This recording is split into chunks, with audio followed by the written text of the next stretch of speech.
Uno de los temas más difíciles de entender es el tema de la santidad de Dios. Hace 2 semanas que ya nosotros estamos trayendo una pequeña serie de lo que es la santidad de Dios. Y esto es primordial el conocerlo, porque si nosotros no lo sabemos, no vamos a estar ni en la conexión que nos conduzca a Dios, ni en el temor que esto puede producir. Y por lo pronto es necesario que la iglesia y el que nos visita el día de hoy entienda este tema. De Dios se ha dicho muchísimas cosas, y a lo largo de la historia se ha visto que Dios se adora de distintas maneras. Pero hay una sola forma de hacerlo. Y nosotros hemos tratado con esta serie de que el pueblo pueda entender quién es el Dios al que nosotros le servimos. Por ejemplo, en la Biblia nosotros tenemos cuando Dios se apareció a Moisés. Lo hizo también con Josué, pero específicamente quiero citar a esa aparición que tuvo Moisés con Dios. Y eso se encuentra en Éxodo, en el capítulo 3, en el versículo 5. Cuando Dios le dice a Moisés, voy a ilustrar para los que no conocen bien el contexto completo. Moisés está en un lugar llamado Madián.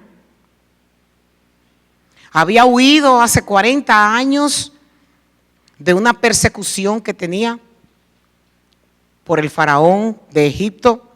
Se fue a refugiar en esa área del desierto y apacentando ovejas, él vio una zarza que ardía. La zarza es un árbol que es bien fragilito y que son de esos árboles que usted como si fuera un árbol de papel. Usted no ve que el papel dura mucho tiempo encendido, sino que el papel desde que enciende con una ráfaga inmediatamente se vuelve cenizas. La zarza es algo más o menos parecido, y Moisés sintió intriga de ver que había esta zarza que estaba ardiendo pero que no se deshacía. Y Moisés, por curiosidad, se acerca para ver la zarza. Y aparece una voz que él escucha, y la voz le dice: no te acerques más. Dios hablando. Quítate la sandalia, porque el lugar donde tú estás, tierra santa es.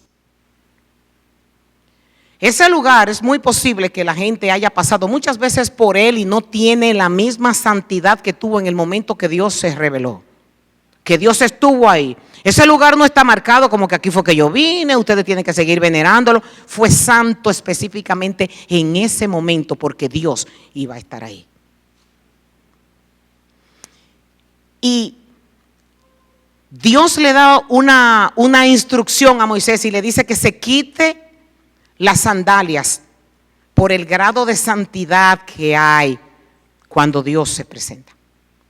Vamos a orar para que Dios nos dé entendimiento de esta palabra y nos ayude a poder recibirla con nuestras mentes fijas en ella. Señor, nosotros te damos muchas gracias por este precioso y maravilloso día soleado. Y no porque sea soleado, porque el sol sale siempre, porque así tú lo determinaste. Y no porque que nosotros lo veamos, porque el sol como quiera va a salir, lo veamos o no lo veamos. Gracias por tu ser Dios. Te adoramos y te bendecimos. A esta hora nosotros vamos a exponer tu santa y bendita palabra. Y nosotros te suplicamos que así como Cristo te pidió en Juan 17, que tu palabra santifique, lo haga el día de hoy para honra y gloria de tu nombre. No para gloria de hombres, porque yo soy una simple, insignificante mortal que lo único que tiene es el privilegio inmerecido de pararme a hablar de ti. Por lo pronto yo pido la asistencia del Espíritu tuyo, Señor, para que descienda y hable con poder y autoridad, esa autoridad que solo viene de ti. Que no sean palabras impuestas de hombre, ni tampoco dichas recibidas como de un hombre, sino, Señor, que haya un temor reverente escuchándote a ti, para gloria de tu nombre. Amén y amén. Pueden sentarse. Hay algunos episodios en las Escrituras que si usted lo lee detenidamente es para usted sentir escalofríos de ver cómo Dios se muestra ante seres mortales como nosotros. Y otra escena parecida a esta es la de Éxodo en el capítulo 19, del verso 16 al 19. Vamos a leerlo detenidamente para que ustedes puedan tener más o menos una perspectiva de qué es lo que nosotros vamos a hablar hoy. Dice, Dios mandó al pueblo que se reuniera y dijo que por 3 días el pueblo tenía que lavarse las ropas y un sinnúmero de cosas que no podían hacer porque Él iba a descender. Con esto Dios está diciendo, cuando ustedes vienen aquí a mi casa tienen que venir preparados. Ustedes tienen que quitar sus mentes de todo lo que dejaron atrás y de todo lo que van a hacer después que salgan de aquí. Tienen que venir entendiendo que es un encuentro conmigo que van a sostener. Y Moisés mandó al pueblo a que se preparara y dice que en la madrugada del 3er día hubo truenos y relámpagos y una densa nube se posó sobre el monte. Y un toque muy fuerte de trompeta puso a temblar a todos los que estaban en el campamento. Entonces Moisés sacó del campamento al pueblo para que fuera a su encuentro con Dios, y ellos se detuvieron al pie del monte Sinaí. Escuche cómo el monte estaba. El monte estaba cubierto de humo porque el Señor había descendido sobre él en medio de fuego. Era tanto el humo que salía del monte que parecía un horno, y todo el monte se sacudía violentamente y el sonido de la trompeta era cada vez más fuerte. Entonces habló Dios a Moisés y Dios le respondió con el trueno, como con voz de trueno. Cuando nosotros vemos una cita como esta, nos traslada al Calvario. En el Calvario, Mateo nos dice, cuando Cristo estaba en la cruz, que el velo del templo se había rasgado en 2, de arriba abajo, y que hubo un fuerte terremoto y que las piedras se partían en 2. Y Mateo nos sigue diciendo en el versículo 45 del mismo capítulo que hubo oscuridad en la tierra por 3 horas. ¿Usted se imagina que a nosotros nos pase algo como esto? Si pasa cualquier fenómeno normal y nosotros comenzamos a decir se están acercando los tiempos del fin por esto que está pasando, esto era para tener temor. Dice claramente Mateo en el mismo capítulo que el oficial romano y los soldados que estaban con él en la crucifixión se quedaron aterrorizados por el terremoto porque todo se había sacudido. Mi amado hermano, la presencia de Dios es algo que impacta. La presencia de Dios es algo que transforma. Porque la santidad de Dios es tan grande, es tan poderosa, que no hay nadie que toque un poquito de ella y queda igual. Es imposible que nosotros seamos impactados por lo que es la santidad de Dios y nuestras vidas como creyentes sigan igual. El capítulo que mejor describe esta santidad es la visión que tuvo Isaías en el capítulo 6. Isaías nos revela lo que pocas veces nosotros podemos encontrar en las Escrituras y nos muestra la palabra santo siendo elevada a un grado máximo de importancia. Habíamos dicho otras veces que cuando la Biblia habla 3 veces de una sola palabra es porque está poniendo algo ilimitado, algo superlativo, ya que en hebreo la palabra superlativa no puede darle la connotación como nosotros, que le ponemos muchísimo a una parte o muy grande para poder mostrar que era algo grande y grandioso. Aquí Isaías describe que los serafines daban voces diciendo: santo, santo, santo es el Señor de los ejércitos, llena está toda la tierra de su gloria. En ninguno de los atributos de Dios en las Escrituras nosotros encontramos que se diga en ninguna parte que Dios es todopoderoso, poderoso, poderoso, o que Dios es todo paciencia, paciencia, paciencia, o que Dios es todo justicia, justicia, justicia, o que Dios es fiel, fiel, fiel. En ninguna parte nosotros nos encontramos con esto, solamente describiendo la santidad de Dios. Santo, santo, santo. La palabra hebrea que se traduce como serafín transmite la idea de criaturas encendidas en fuego. Escuchaba a alguien que decía: no se imaginen esos angelitos gordos, con las manitas gordas, con 2 alas que le salen. No nos imaginemos nada de eso. Los serafines, la palabra exacta es criaturas de fuego. Debe ser asombroso que nosotros nos encontremos con seres como estos. Y la misma palabra que se usa de serafín es la palabra que en el libro de Números nosotros nos encontramos cuando Dios mandó serpientes encendidas como castigo en el pueblo en ese tiempo. La misma palabra, la misma expresión, para que nosotros podamos tener la idea de que estos seres son fuego vivo.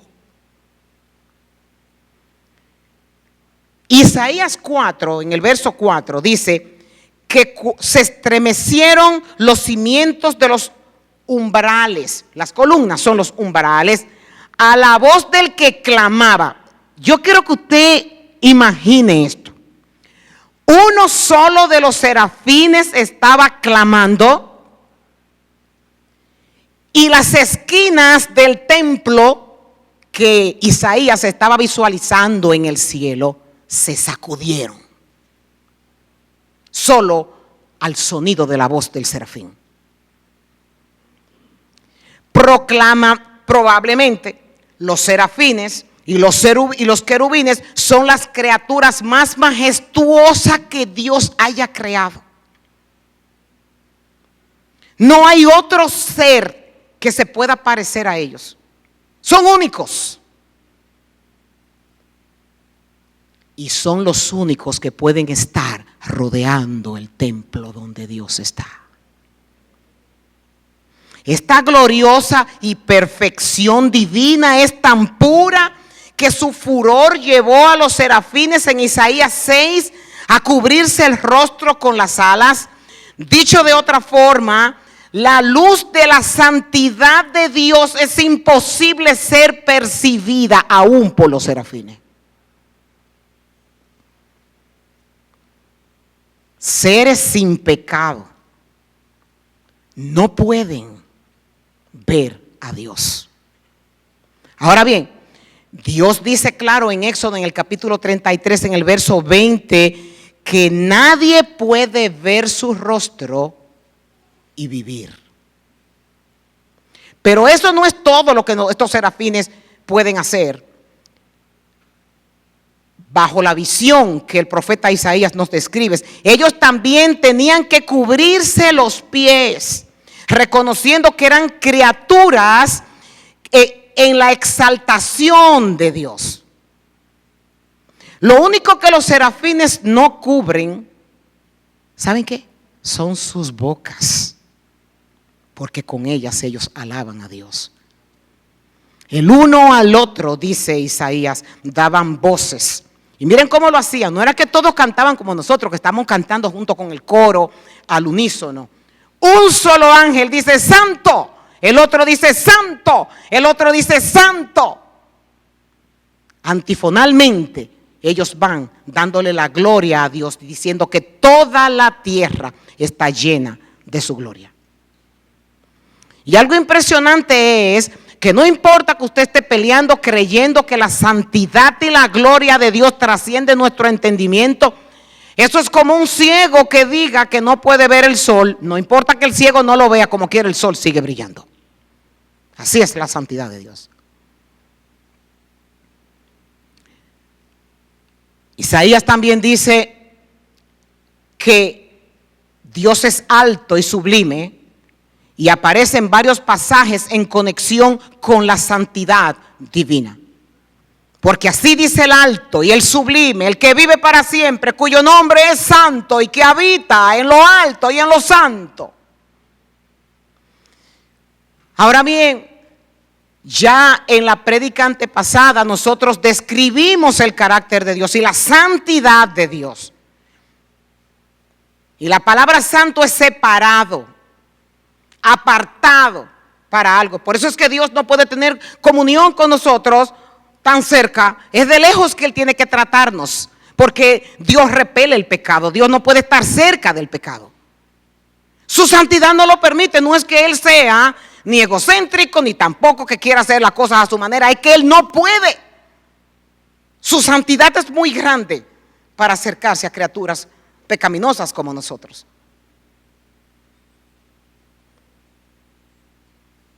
Ahora bien, ya que tenemos un poquito de introducción de lo que es la santidad de Dios, nosotros vamos a decir, bueno,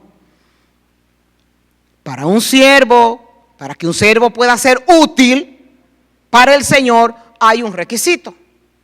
Y el requisito es la santidad. Dios escogió a su pueblo para que fuera santo. Efesios 1:4. Cristo murió para poder santificar a su pueblo. Hebreos 13:12, porque era imposible que nosotros pudiéramos hacerlo. Hay una anécdota que la escuché y me encantó respecto a Miguel Ángel, que era o fue un escultor todavía muy famoso. Una vez tuve la oportunidad de ir a Roma y entré a ver la escultura que se llama La Piedad, que es como María llorando con Cristo en los brazos. ¿Y usted cree que usted está parado frente a una mujer y a un hombre muerto? De lo artístico de este escultor, de hacer figuras que parecen como si estuvieran vivas. Y alguien le preguntó a Miguel Ángel que cómo era posible que él tomara un bloque de mármol, un cincel y un martillo para poder tallar un caballo. Y él contestó que era muy fácil, que él solamente tomaba el cincel y el martillo y quitaba todo lo que no pareciera caballo.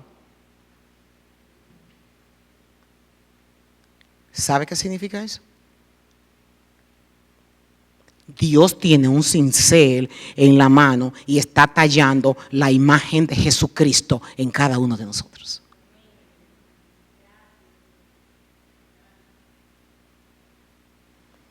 Todos nosotros tenemos demasiadas cosas que no se parecen a Cristo y tienen que ser quitadas. Pues nuestros padres, dice el escritor de los Hebreos, para los que dijeron amén, nuestros padres terrenales nos disciplinaron durante algunos años e hicieron lo mejor que pudieron, pero la disciplina de Dios siempre es buena para nosotros, a fin de que nosotros podamos ser partícipes de su santidad. ¿Sabe qué significa eso? Que cada vez que ese cincel y ese martillo nos da para formar la figura de Jesucristo en nosotros, mire, eso es lágrima. Uy, ¿y por qué a mí? Uy, y esto sí me duele. Uy, y no tolero. Uy, esto. Necesita Dios usar ese cincel y ese martillo en nosotros para poder quitar toda la escoria que Cristo no tiene.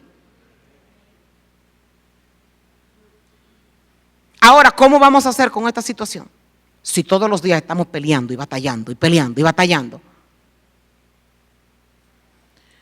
Hay atributos de Dios que se llaman atributos comunicables y hay atributos que no pueden ser comunicables. Los atributos comunicables son el amor, la compasión, la fidelidad, la santidad. Pero el hombre está más enfocado en los atributos incomunicables de Dios que los que son comunicables. ¿De qué manera? Yo quisiera ser todopoderosa para gobernar todas las cosas. Yo quisiera ser todo soberano para que las cosas se hagan a mi manera y cuando yo diga que eso sea. Y sobre todo los esposos quisieran ser todos soberanos con las esposas o las esposas todos soberanos con los maridos para que hagan lo que quieren o los padres quieren ser soberanos con los hijos para que los hijos hagan lo que ellos quieren. Pero esas son de los atributos que Dios no comparte con sus criaturas. Pero la santidad sí. Y Él puede ayudarnos a nosotros ser santos.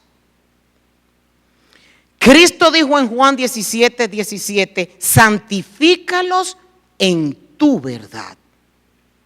Tu palabra es tu verdad. Por lo pronto, nosotros tenemos aquí una clave. Y la clave es que la palabra de Dios es la que nos santifica. La palabra de Dios es la que nos instruye. La palabra de Dios es la que nos hace parecernos a Jesucristo. Dice en el mismo Juan 17, en el versículo 19, que yo por ellos me santifico para que ellos también sean santificados. Cristo hizo una obra por nosotros antes de que nosotros naciéramos, para que fuéramos santificados. Pero como Dios no nos creó a nosotros como robots, nos está dando las herramientas. Y en el camino, cuando nos caemos, tenemos a Cristo que nos ayuda a levantarnos y volver a hacerlo de nuevo. Yo hacía esto que era incorrecto. La santidad de Dios me dice que yo no lo puedo hacer porque eso no es compatible con su santidad. Señor, pero ¿usted cree que si usted tiene una lucha con algo y usted viene delante de Dios orándole al Señor, mira, Padre, yo veo las mujeres que no tengo que ver cuando tengo a mi esposa a mi lado, mira, Padre, yo hago esto, mira, Padre, yo hago el otro, esto es difícil para mí, pero ayúdame a yo no hacerlo? ¿Usted se cree que Dios no se conduele y lo ayuda? Pero nosotros necesitamos anhelar el tener un comportamiento santo para Dios y poner la parte que nos corresponde, que es pedirlo en oración. La santificación tiene su comienzo y su cumplimiento diario. Es un principio de vida implantado por el Espíritu Santo en la vida de nosotros. Ahora, el que es resucitado con Cristo, yo le hablo a los creyentes ya regenerados, a los creyentes que están buscando este tipo de vida con Dios, el que es resucitado con Jesucristo debe ser como Él resucitado. Se espera que sea manso, que sea humilde, que sea dócil, que sea cariñoso, que sea amable, que sea solícito, que sea generoso, que no se enoje fácilmente por provocaciones ni se ofenda fácilmente, que sea transparente, que sea honesto. Y por otro lado, no es egoísta, no es intolerante, no es codicioso, no es vanidoso, no es mundano, ni se renueve, ni pelea porque lo enseñen.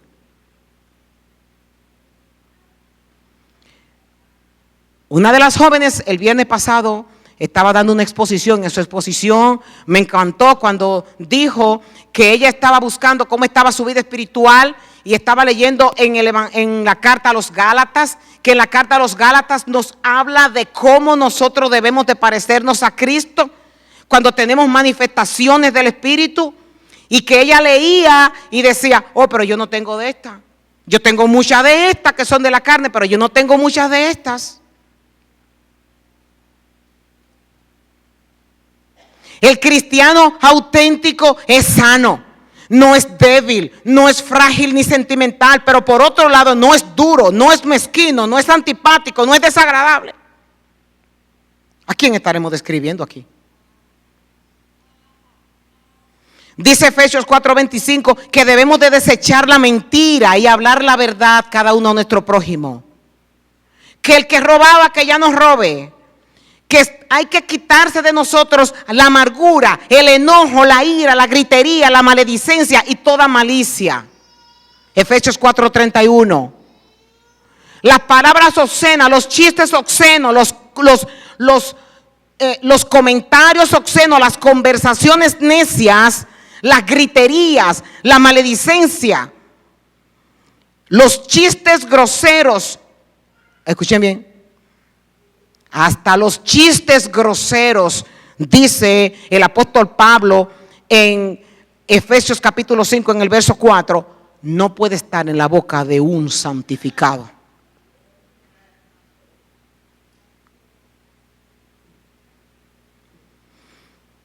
Dejen todos ustedes estas cosas. Dejen la ira, dejen el enojo, dejen la malicia, dejen la blasfemia, dejen la palabra deshonestas de su boca. Colosenses 3:8. No se mientan los unos a los otros. Ustedes, habiéndose despojado del viejo hombre, tienen que revestirse con una vestidura nueva, que es una vestidura santa. Estos son los mandamientos del Espíritu Santo y son la ley, tan cierto como lo fue proclamado en Horeb cuando Dios descendió a Sinaí y le entregó la ley a Moisés. Eso sigue estando en vigencia. Eso no ha caducado todavía. Así es en el caso de Jesús y así debe ser en nosotros hasta que nos parezcamos a Él en nuestra vida diaria. Es una vida completamente responsable, recta, en las cosas pequeñas y en las cosas grandes, en los negocios, en tener orden en el hogar, en ser administradores de nuestro tiempo, en ser buenos administradores con nuestro dinero, en cumplir con nuestros compromisos, el cumplir con nuestras promesas, con los deberes, el ser testigos de Cristo.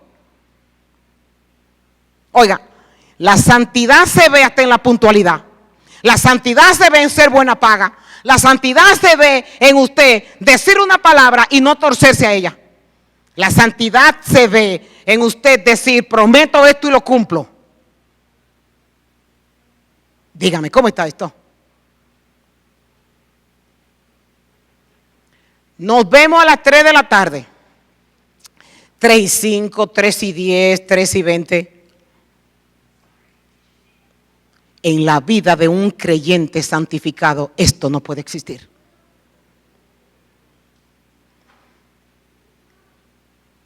El derrochar el dinero y botarlo como que mal administrador. La Biblia dice que usted tiene que ser buen administrador. El hombre que sabe que ha resucitado con Cristo y ha puesto su mira en las cosas de arriba, será un hombre justo, digno de confianza, sincero, generoso y veraz. Agregará a su fe virtud, a la virtud conocimiento, al conocimiento dominio propio, al dominio propio paciencia, a la paciencia piedad, a la piedad afecto fraternal y al afecto fraternal el amor. No querrá ser ocioso y sin fruto, y todo lo que es verdadero, todo lo que es honesto, todo lo que es justo, todo lo que es puro, todo lo que es amable, todo lo que es de buen nombre, en estas cosas pensar y hacerlas siempre. Hay un puritano que tiene un mensaje llamado la santidad de las cosas pequeñas, y yo quise copiar algunas cosas extraordinarias de él para compartirla con ustedes. Y él dice que la vida santa, por si acaso se siente frustrado porque la mitad de las cosas que se han nombrado aquí están en su vida, él dice que hay que comenzar por cosas pequeñas para poder entonces llegar a una escala de santidad.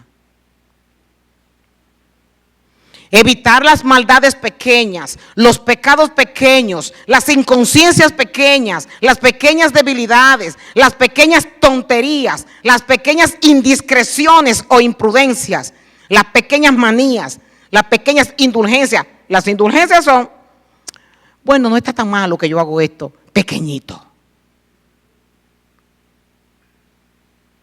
En una semana el Señor me enseñó varias personas hablándome mentira a mí. Y yo decía, ay, pero si supieran que yo no soy nadie, que quien está mirando desde el cielo es Dios, y a Dios es que hay que tenerle temor, no a la pastora. Yo me voy ahorita, pronto el Señor me va a mandar a buscar, en 1 año, 2 años, 10, 15, 20, como Él quiera, voy a dejar de existir, pero Él es por la eternidad y hasta la eternidad, y las cosas que se escriben en el cielo no se borran. Y Él sigue diciendo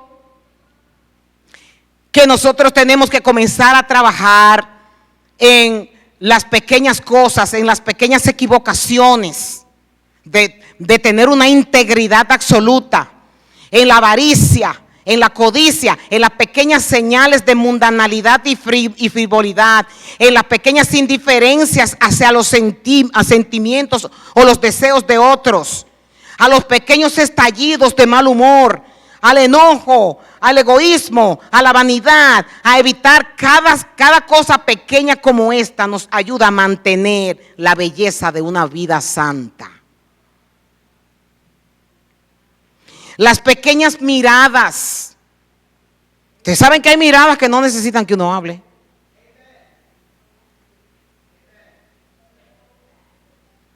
Usted solamente tiene que mirar con la intención. Mire, eso se lea como si fuera una radiografía. Y usted podrá no decir nada. El escritor de los Hebreos dice que las raíces de amargura contagian a otros. ¿Sabe qué significa eso?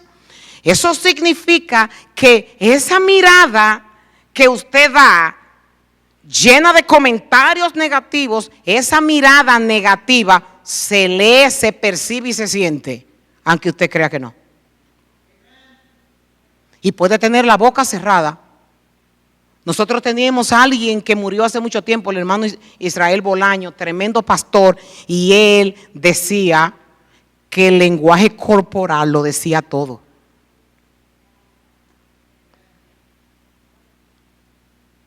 Las pequeñas cosas, las palabras, las miradas, los tonos de voz, las pequeñas demostraciones de bondad, la paciencia, la ternura, las pequeñas evidencias de abnegación o de autolimitaciones, del olvido de nosotros mismos, de aquietada bondad, de atenta consideración hacia los otros, la puntualidad, el método de organizar cada día. Estas son muestras de que estamos progresando en nuestra vida de santidad. Usted sabe que una persona desorganizada vive malhumorada porque las cosas no le salen bien, pero ¿y cómo le van a salir bien si no se organizan? Todo esto viene a consecuencias, oiga bien, falta de santidad. Y esto trae como consecuencia explosiones por todas partes, atropellos por todas partes. Es como cuando usted va con un carro manejándolo a 80 millas por hora con los ojos cerrados y usted no se da cuenta todo el que está atropellando en el medio por su falta de organización. Todo aquel que aprendió de Cristo camina con Dios. Todo hombre que reconoce la santidad de Dios tiembla ante hacer las cosas incorrectas para no ofender a su padre. Es como el que anda como ganso, el que camina como ganso, el que hace las cosas como los gansos, son pequeños gansitos. Pero que anda como Cristo y camina como Cristo y hace las cosas como Cristo, ese es un cristiano.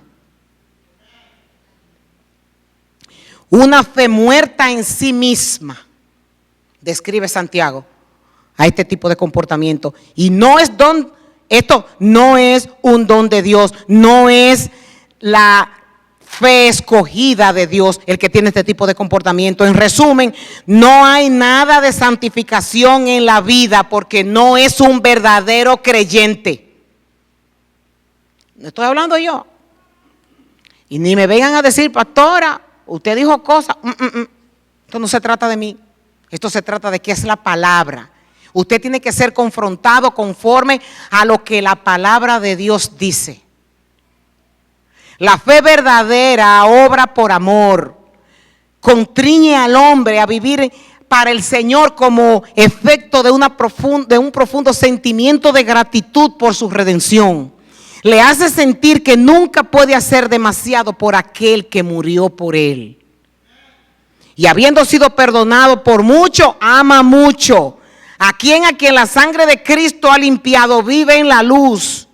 El que tiene una auténtica esperanza viva se purifica en sí mismo tal como el Señor es puro, dice Santiago.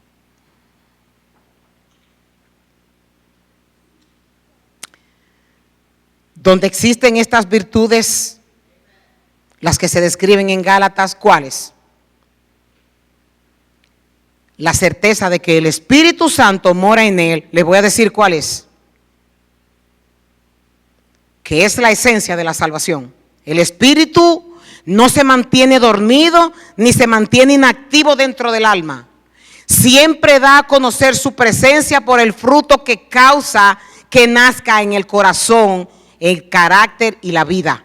El fruto del Espíritu es amor, gozo, paz, paciencia, benignidad, fe, mansedumbre, dominio propio y cosas similares a estas, dice. Esos son frutos de una vida de santificación progresiva.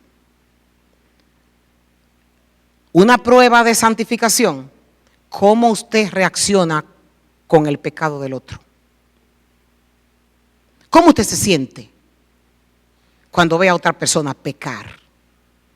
Hágase ese examen a usted mismo para ver cómo está su grado de santificación. Si lo quiere crucificar o si quiere tener compasión porque cayó. El Señor Jesucristo dice que el amor que nosotros sentimos los unos por los otros es una prueba veraz, dice el escritor de los Hebreos, del proceso de la santificación. Dice, esfuércense por vivir en paz con todos y procuren llevar una vida santa. Miren, las dos cosas van de la mano. El amor al prójimo y la santificación. Nos dice el escritor de los Hebreos aquí. Porque los que no son santos no verán al Señor. Y habla del amor al prójimo y la santificación juntas. Cristo dijo, Padre Santo, tú me has dado tu nombre, ahora protégelos con el poder de tu nombre para que estén unidos como lo estamos nosotros. Cristo está pidiendo santificación en la unidad de la iglesia. En Isaías 35, en el versículo 8, Dios a través del profeta nos habla de que van a haber unas carreteras que solamente los santos van a caminar por ella. Y le puso nombre. Se llama la carretera de la santidad. Dice que un gran camino va a atravesar la tierra antes vacía. Se le dará el nombre de carretera de santidad. Y los de mente malvada nunca van a viajar por ella. Será solamente para quienes anden por los caminos de Dios. Y los necios nunca andarán por ella. Isaías 35, 8. Y Amós dice en el capítulo 3, en el verso 3, haciendo una pregunta retórica, ¿andarán dos juntos si no estuvieran de acuerdo? ¿Cómo podemos andar con Dios si no andamos en ese camino de santificación? Dios está llamando a su iglesia y está llamando al que se nos está añadiendo, para que puedan tener vidas que sean de su agrado. En ninguna parte nosotros encontramos que Dios dice que sean todopoderosos, que sean todos suficientes, que sean todos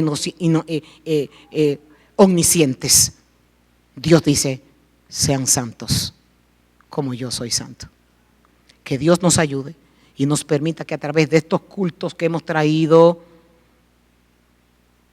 para que nos santifiquemos más, no salgamos por esa puerta un sermón más, sino que nuestras vidas puedan dar evidencia de que estamos caminando con el Señor. Vamos a ponernos de acuerdo, parados, vamos a pararnos, a ponernos de acuerdo con Dios y vamos a orar. Ya se hizo llamado la semana pasada. Ahora nosotros queremos es, si hay alguien aquí que no está convertido,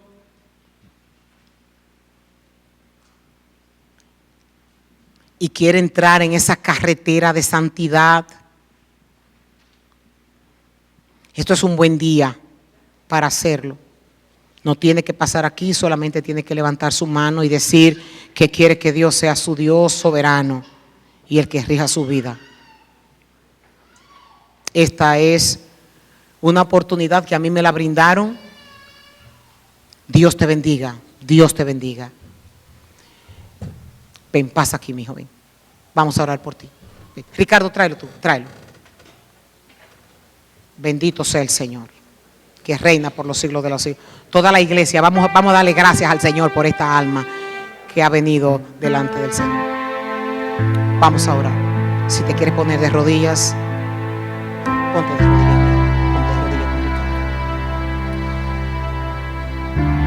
Vengan los diáconos, por favor, y ayúdenme. Señor, en el nombre de Jesucristo, te pedimos por esta alma sedienta de ti, por esta alma, Señor, que ha venido a esta iglesia buscando el auxilio que te está pidiendo en el corazón. Por esta alma abatida, llena de tristeza, de dolor, está levantando las manos no a esta iglesia, sino al Dios Todopoderoso que acabamos de nombrar. Señor, en el nombre de Jesucristo, yo te pido que tú liberes las cadenas que lo han estado atando. Yo te ruego en el nombre de Jesucristo que Él pueda salir de aquí lleno de tu presencia. Que tú le des esa esperanza que Él había perdido. Que tú prepares el sendero donde Él sienta que tú lo sostienes de la mano. Padre, Señor, los que estamos aquí muchas veces vinimos como Él, pidiendo auxilio en medio de este mundo perdido. Y yo te ruego que tú lo rescates ahora mismo y tú lo traslades de la oscuridad a la luz admirable. Ten misericordia, Señor, de Él. Guarda su alma, guarda su espíritu y pon una fecha nueva en su calendario, y es la fecha de tu visitación. Libéralo, Señor. Esas cargas que Él ha traído, que las deje ante este altar, con sus rodillas, que se queden plasmadas aquí. Señor, te suplicamos en el nombre de Jesús que hagas este milagro con este hombre, como Lázaro. Resucítalo, Señor. Resucita su espíritu. Apégalo a ti y dale la esperanza que solamente proviene del cielo. Para gloria de tu nombre, Señor, te pedimos estos favores y te damos gracias. Gloria, gloria, gloria, gloria, gloria, gloria, aleluya. Gloria, gloria, gloria, gloria, gloria, aleluya, aleluya. Alabamos tu nombre, Señor. Y te suplicamos, Padre, que seas con Él por los siglos de los siglos. En el nombre de Jesús.